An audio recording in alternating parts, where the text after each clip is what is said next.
Hey guys, welcome back the game attach.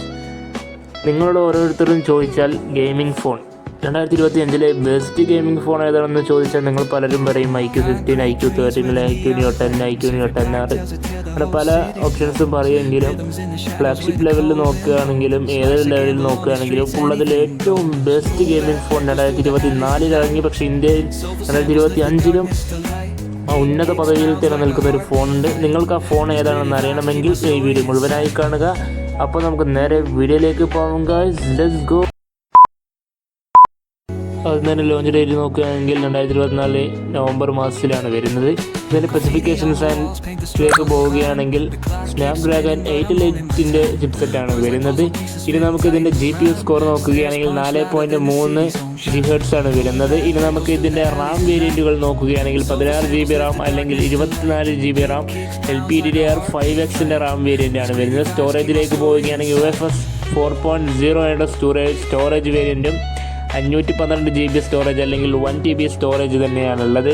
ഇത് ഈ ഒരു ഗെയിമിങ്ങിന് വേണ്ടി ഉള്ള ഒരു സ്പെസിഫിക്കേഷൻസായി നമുക്ക് ഉൾപ്പെടുത്താം. ഡിസ്പ്ലേയുടെ കാര്യത്തിലേക്ക് പോവുകയാണെങ്കിൽ 6.78 ഇഞ്ചിൻ്റെ AMOLED ഡിസ്പ്ലേ ആണ് വരുന്നത്. 185 ഹെർട്സിൻ്റെ റിഫ്രഷ് റേറ്റ് ആണ് വരുന്നത്. ഇതുവരെ വന്ന ഫോണുകളിൽ ഏറ്റവും വലിയ റിഫ്രഷ് റേറ്റ് നൽകുന്ന ഒരു ഫോണാണിത്. 5800 mAh ആണ് ബാറ്ററി വരുന്നത്. 65 വാട്ട് ഫാസ്റ്റ് ചാർജിങ്ങും ഈ ഫോണിൽ വരുന്നുണ്ട്. കൂളിംഗ് സിസ്റ്റം നമുക്ക് നോക്കുകയാണെങ്കിൽ വേപ്പർ കൂളിംഗ് ചാമ്പർ ടെക്നോളജിയാണ് ഇതിൽ വരുന്നത്. ഇനി നമുക്ക് മറ്റു കാര്യങ്ങളിലേക്ക് പോവുകയാണെങ്കിൽ CPU പ്രകടനം നമുക്ക് നോക്കുകയാണെന്നുണ്ടെങ്കിൽ സ്നാപ്ഡ്രാഗൺ 888ൻ്റെ വളരെ ഉയർന്നൊരു പ്രോസസ്സിംഗ് സ്പീഡ് കൂടിയാണ് നൽകുന്നത്. ആപ്പുകൾ വേഗത്തിൽ തുറക്കാനും മൾട്ടി ടാസ്കിങ്ങിനും അതിവേഗ സ്മൂത്താണ് ഈ ചിപ്സെറ്റ് കൊണ്ട് നമുക്ക് ഇത് പറ്റുന്നത്. ഇനി GPU പ്രകടനത്തിലേക്ക് പോവുകയാണെങ്കിൽ ഉയർന്ന FPS ഗെയിമിങ്ങിന് നൽകുന്നുണ്ട്. HDR ഗ്രാഫിക്സ് ആണ് ഓരോ ഗെയിമിങ്ങിനും നൽകുന്നത്. സ്മൂത്ത് റെസൻഡിങ്സ് നൽകുന്നുണ്ട്. പിന്നെ മറ്റേതിലേക്ക് പോവുകയാണെങ്കിൽ കോൾ ഓഫ് ഡ്യൂട്ടി, BGMI പോലുള്ള ഹെവി ഗെയിമുകളിൽ നല്ല സ്ഥിരമായ പ്രകടനം തന്നെ നൽകുന്നുണ്ട്.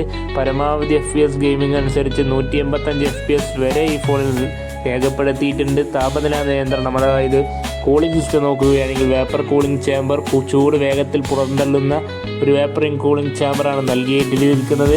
നീണ്ട ഗെയിം പ്ലേ സമയത്തും താപനില നിയന്ത്രണത്തിന് നല്ലൊരു പ്രോസസ്സിംഗ് അതല്ലെങ്കിൽ ടെക്നോളജിയാണ് അവർ ഇതിൽ കൊണ്ടുവന്നിട്ടുള്ളത്.